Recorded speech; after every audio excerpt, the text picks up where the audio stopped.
Friends, to my live stream, and this is about the historic events, and this is a new day. Today is November 2nd, so let's dive into the historic reflections and find out what are the important incidents that happened on November 2nd.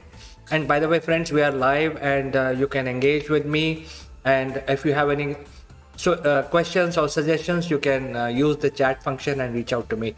All right, so we already know that the Americas were treated as the new world in the entire Europe because they never nobody knew that America existed, and therefore it was called the land of opportunity because it's all empty and a lot of resources. So a lot of people from Europe, various countries, started shifting to Americas.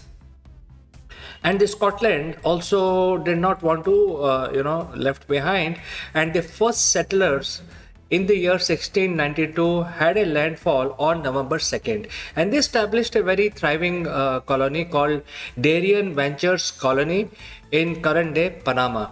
But it was ill-fated. A lot of bad things happened there. They struggled to get the resources in that place, and also had frequent skirmishes with the native Indians. So what happened to the Darien Ventures colony is for some other day, but today they started their settlement in Americas, which is the current day Panama, and all the way from Scotland. All right, let's move to the next one. Well, a lot of changes were happening in the American society, and of course, they were using the slavery to run their economy, basically growing cotton in the southern part of the America, USA, basically, and they were getting free labor in the form of slaves, which were imported from Africa. So obviously, some people did not like that, buying and selling of human beings. And therefore, a lot of voices started coming in from the society within that this is a bad thing and we shouldn't be doing this. And one such person was John Brown. And by the time the John Brown basically existed, the country had divided between the ideologies. There were ideological divide. The North was favoring the abolishment of slavery, whereas the South economy was largely dependent on the slave trade, so they were in favor of it. So John Brown was in the South, and he was basically known as the American abolitionist, basically propagating the idea. So the South administration arrested him, tried him, and found him guilty of murder, and his role was basically to incite slaves into a revolt, and they hanged him. So on November 2nd is a judgment by the southern government, which does not exist today because they were obviously lost in the civil war, on November 2nd 1859. All right, let's move to the next one. We all know there are women fashion magazines. There are dime a dozen. There are so many. And there is one popular magazine called Bazaar, and it basically focuses on the women items like dress material, makeup, etc. But did you know Bazaar was the first women-oriented magazine, first fashion magazine specifically targeting the women? This was first published in 1867 on November 2nd. So it's a good general knowledge to keep and a trivia to remember that the first women specific magazine was published in the year 1867 on November 2nd. All right, let's move to the next one. Well, this is about invention of cars. And the first vehicle, believe it or not, was basically electric power, invented by Carl Benz in Germany. And so he actually drove the first electric car. The first car ever was electric car. However, this information is about the gasoline engine cars, because by the time the gasoline engines had improved substantially.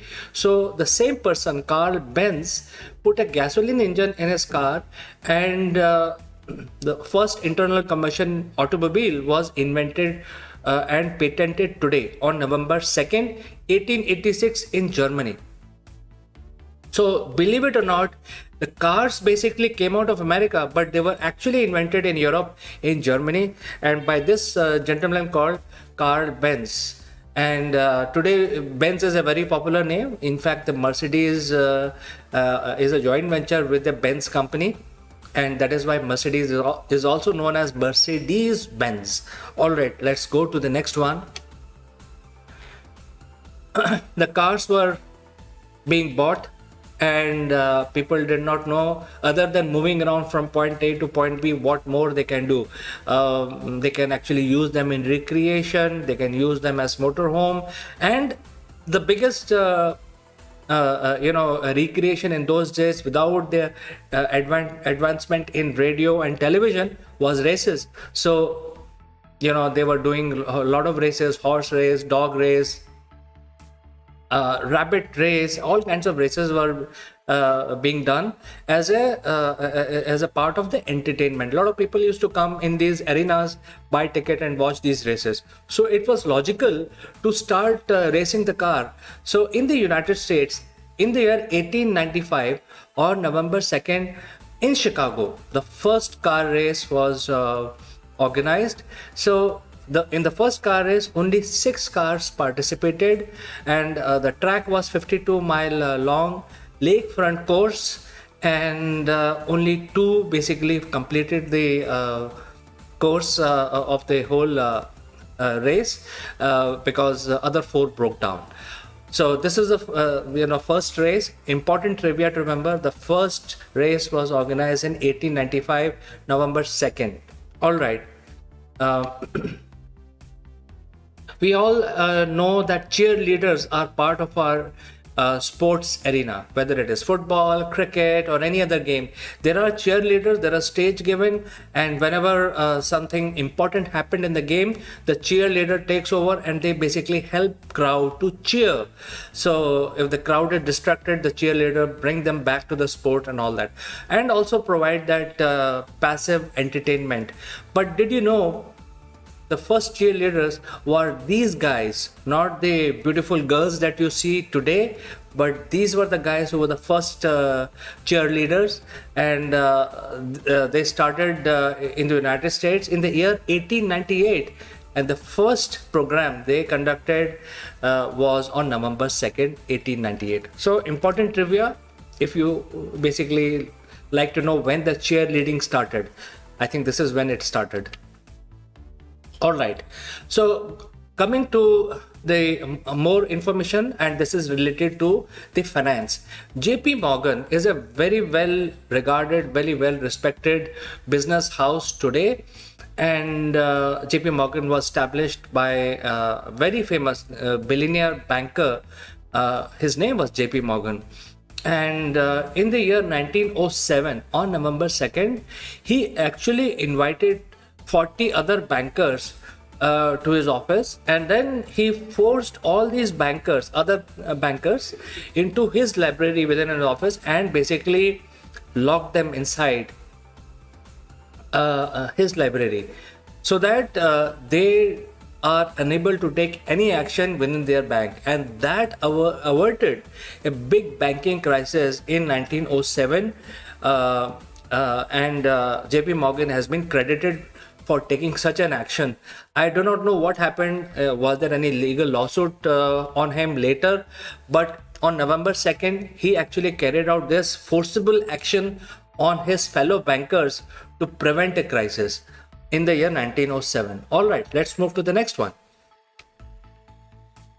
We know Howard Hughes, a millionaire and self-made man, a scientist, and also a playboy.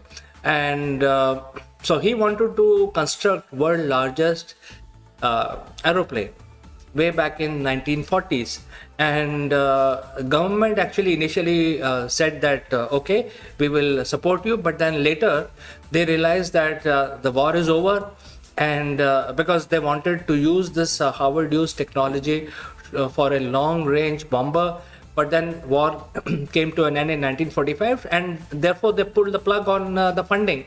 So Howard Hughes basically funded his own venture and built this aeroplane, which was supposed to be the largest aeroplane ever of the era, and this was called Spruce Goose, made entirely of wood. And you can imagine, this smooth shape, and they would have actually gone through so many changes in design and materials, choice of material, which will be more suitable in order to prevent any stress on the airframe, etc. And you can see that there are 8 engines, and there's 8 huge engines in this plane. And since this plane was so big, it could not take off from a runway. There was no runway so big to accommodate. So Howard Hughes basically built this entirely on the water, on an ocean front, and then he himself flew this plane successfully. And that was the only time that this plane was flown. And now you can actually see this plane in the museum. So this is a remarkable work of engineering by a millionaire and a scientist called Howard Hughes. This aeroplane took to the air on November 2nd, 1947. All right, let's move to the next one. We are all fans of Michael Jackson, and we know that his moves are very classic. His songs are different, his music is different. So we grew up listening to Michael Jackson. Even today, some of his songs are amazing. And so people, if you don't know, Michael Jackson used to create his own music, he used to write his own lyrics, and he used to choreograph his own dance, and he used to produce the entire song the way he wanted. That is why he was so popular, because he was unique and he was doing it himself. There was no external help. So in the year 1983, his very popular single called Thriller was released worldwide on November 2nd. So if your memory is sort of erased, I want to bring it back to 1983, when we were all kids, and we were some of you may not have been born, but the Thriller song was released for global music lovers on November 2nd, 1983. So friends, these are the important incidents that happened. Some of them are really important, and some of them are basically worth remembering for the sake of trivia and also for the sake of general knowledge. So thank you so much for watching me today live. I will meet you tomorrow again with more information about the events which happened on November 3rd. Till then, take care. Bye bye.